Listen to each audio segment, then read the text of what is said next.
think back to 2020, it was really a special time for our church. We had started the church in our home.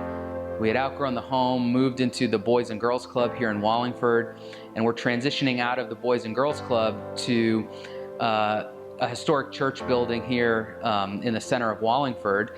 And March 2020 was the grand opening service in that building, which also coincided with our 1-year anniversary service as a church. So the following week is really when the world stopped and things changed drastically. I was pregnant with our second child. We were adjusting to having our first child. We were both part of the layoffs that happened due to COVID. And so none of us went out. He would go out once a week to the grocery store, and we'd put him in a hazmat suit and send him out, and just to get groceries. And it actually changed our lives quite a bit, but almost in a really good way.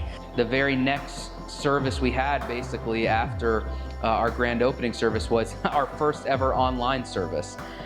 It was very difficult because I was used to getting out and moving about, and I noticed it really aged me.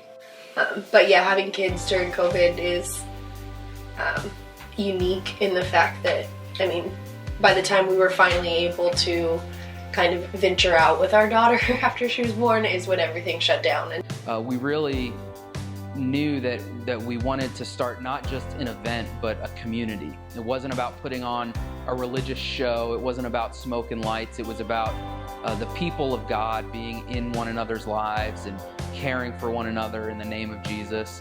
And so once we had to change because of COVID, it was almost like our church in some ways lost our identity. We no longer were gathering together, but we were having to be together, mediated through technology. With COVID, everything was kind of shut down. We were watching things online. Right.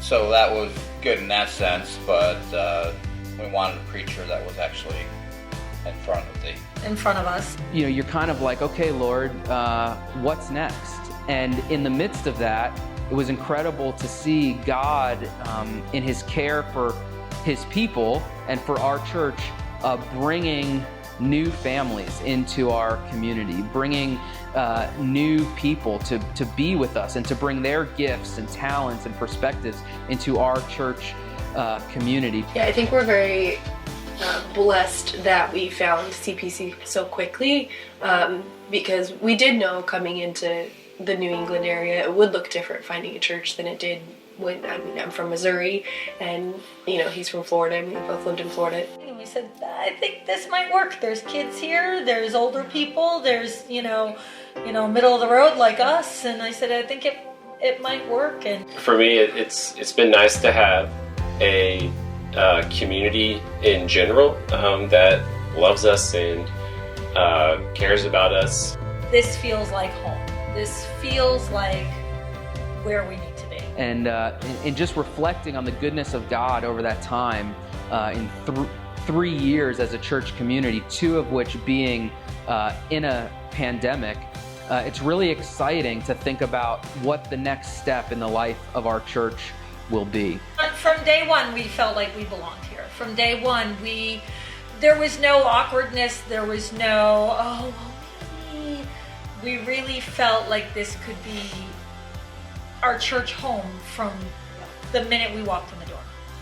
You don't always find that everywhere you go. Like, it's not always that easy to get plugged in, 3 months into being here or whatever. And so that, I think, has been a joy for us too. I can't think of a better time to be church planting than right now.